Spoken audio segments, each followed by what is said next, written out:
Good morning 10th class. आज हिंदी विषय में कृतिका भाग 2 पार्ट 2 जॉर्ज पंचम की नाक के विषय में पढ़ेंगे। जॉर्ज पंचम की नाक पाठ के जो रचयिता हैं कमलेश्वर नाथ द्वारा एक व्यंग्यात्मक कहानी है। ये कहानी सामंतशाही मनोवृत्ति पर आधारित है कि किस प्रकार सामंतवादी जो अपना देश था, पहले गुलाम देश था, वो सामंतशाही इंग्लैंड की महारानी जो थी वो किस प्रकार जो हमारे भारतीय थे उनके गुलाम थे और किस प्रकार भारतीयों पे अत्याचार हुए और उसका वर्णन और किया गया है। इस कहानी में एक व्यंग के तौर पे एक दिया गया है कि किस प्रकार एलिजाबेथ के आने से हमारे भारतीयों को किस प्रकार अत्याचार सहने पड़े।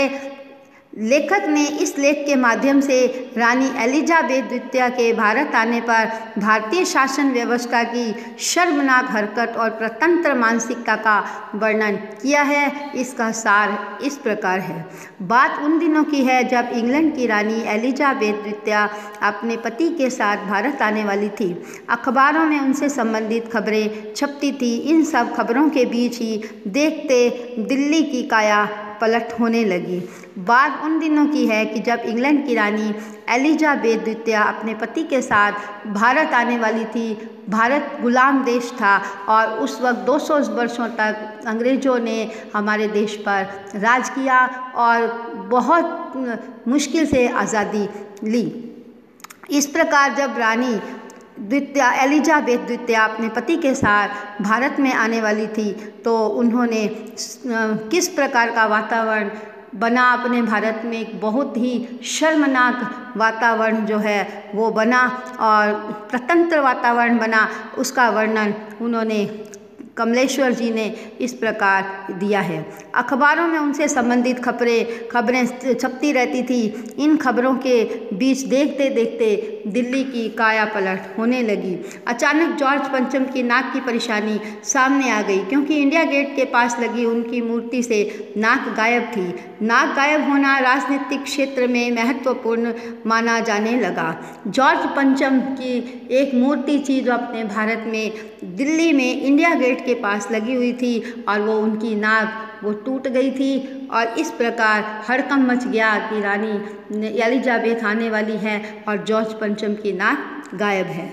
इंग्लैंड की रानी जब जॉर्ज पंचम की लाट देखने जाएगी और उसकी मूर्ति से नाक गायब देखकर बुरा मानेगी, अपनी इज्जत का प्रश्न मानेगी और भारत की नाक कट जाएगी। इस प्रकार जब भारतीयों ने ये देखा कि जॉर्ज पंचम की नाक नहीं है तो वो बहुत परेशान हो गए और इस प्रकार रानी जब आएगी और उसकी नाक कटी हुई देखेगी तो हमारी बहुत ही बेइज्जती होगी और भारत की नाक कट जाएगी। एक हमारे लिए भारतीयों के लिए बहुत ही शर्मनाक की स्थिति आ जाएगी। इस विचार से भारत सरकार के अधिकारियों ने उस मूर्ति पर जल्दी से जल्दी नाक लगवाने का प्रयत्न किया और निर्णय लिया कि तुरंत नाक लगाई जाए। निर्णय के अनुसार एक मूर्तिकार को तुरंत दिल्ली बुलाया गया और उसे जॉर्ज पंचम की नाक लगाने के लिए कहा गया। फिर एक खास कमेटी बनाकर उसे नाक लगवाने का काम सौंप दिया गया। एक विशेष कमेटी बनाई गई कि जॉर्ज पंचम की नाक अति आवश्यक है, यदि यह नाक नहीं लगाई गई तो हमें बहुत हानि हो सकती है। तो एक मूर्तिकार को बुलाया गया और निर्णय लिया गया कि ये नाक जो है तुरंत ही लगवाई जाए। देश भर के पर्वतों पर जाकर पत्थर की किस्म का पता लगाया गया परंतु मूर्ति वाला पत्थर नहीं मिला क्योंकि ये विदेशी पत्थर था। तो देश भर में वो मूर्तिकार खूब घूमा लेकिन उसको वैसा पत्थर नहीं मिला जिससे जॉर्ज पंचम की नाक लगाई जा सके क्योंकि वह विदेशी पत्थर था। मूर्तिकार ने ये सुझाव दिया कि हमारे देश में लगी नेताओं की मूर्तियों में से जॉर्ज पंचम की नाक से मेल खाती नाक को ले लिया जाए और उसे जॉर्ज पंचम की नाक की जगह लगा दिया जाए। ये एक बहुत ही शर्मनाक स्थिति थी कि हमारे देश के नेता जो महापुरुष हुए हैं, जिन्होंने देश के लिए कुर्बान हुए हैं और उनकी मूर्ति की नाक काट कर जॉर्ज पंचम की नाक लगाई जाए, तो ये सुझाव उनको दिया गया क्योंकि हमारा देश प्रतंत्र था। मूर्तिकार के सुझाव को स्वीकृति मिल गई। उन्होंने स्वीकार कर लिया कि ऐसा भी हो सकता है। उसने सारे देश में दौरा किया, लेकिन महापुरुषों और नेताओं की लगी मूर्तियों की नाक जॉर्ज पंचम की नाक से बड़ी निकली, क्योंकि जॉर्ज पंचम की नाक छोटी थी और इस प्रकार महापुरुषों की और नेताओं की लगी मूर्तियों से वो मेल नहीं खाती थी। दिल्ली में रानी के स्वागत की सारी तैयारियां पूर्ण हो चुकी थी। मूर्ति को नहलाया गया था, परंतु नाक नहीं थी। इस हेतु एक नई योजना पेश की गई कि 40 करोड़ जनता में से कोई एक जिंदा नाक का काट कर लगा दी जाए। तो एक बहुत ही लज्जित बात बताते हुए, शर्मनाक बात बताते हुए ये सुझाव दिया गया कि 40 करोड़, उस समय भारत की जनता 40 करोड़ थी, और एक सुझाव दिया गया कि महापुरुषों की नाक उनसे नहीं मेल खाती है, तो एक जिंदा व्यक्ति की नाक काटकर उस पर लगा दी जाए, ताकि हमारी भारत की इज्जत को किसी प्रकार का कोई कलंक नहीं लगे। नाक के चुनाव का काम मूर्तिकार को सौंपा गया। अखबारों में छप गया कि नाक का मसला हल हो गया है। नाक लगने से पहले हथियारबंद पहरेदारों की तैनाती की गई। मूर्ति के आसपास का तालाब साफ किया गया, उसमें से ताज़ा पानी डाला गया ताकि नाक सूखने न पाए।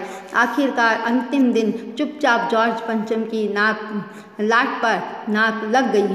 तो किसी जिंदा व्यक्ति की नाक काटकर जॉर्ज पंचम की मूर्ति पर नाक लगा दी गई और तालाब साफ किया गया, उसमें ताज़ा पानी डाला गया ताकि नाक सूखने ना पाए, और सब प्रकार के पहरेदारों को ये तैनाती की गई कि किसी भी प्रकार का कोई हानि नहीं पहुँचे, किसी प्रकार की कोई बाधा यहाँ नहीं आए। सब अखबारों में छपा कि जॉर्ज पंचम के जिंदा नाक लगाई गई है। उस दिन अखबारों में किसी उद्घाटन सभा, अभिनंदन, स्वागत समारोह होने का कोई समाचार नहीं था। एक बुद्ध के लिए एक नाक चाहिए थी। सिर्फ एक नाक के लिए इतनी भागदौड़, इतना हड़कंप।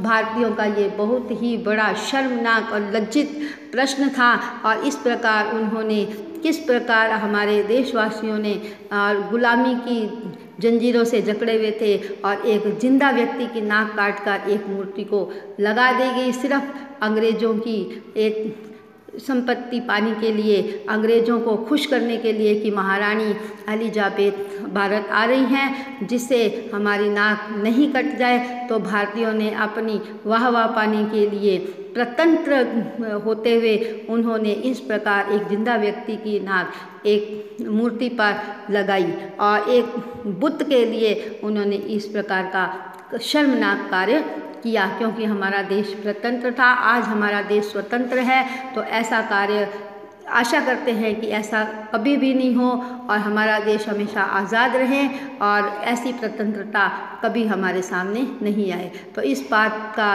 यहीं समाप्ति होती है।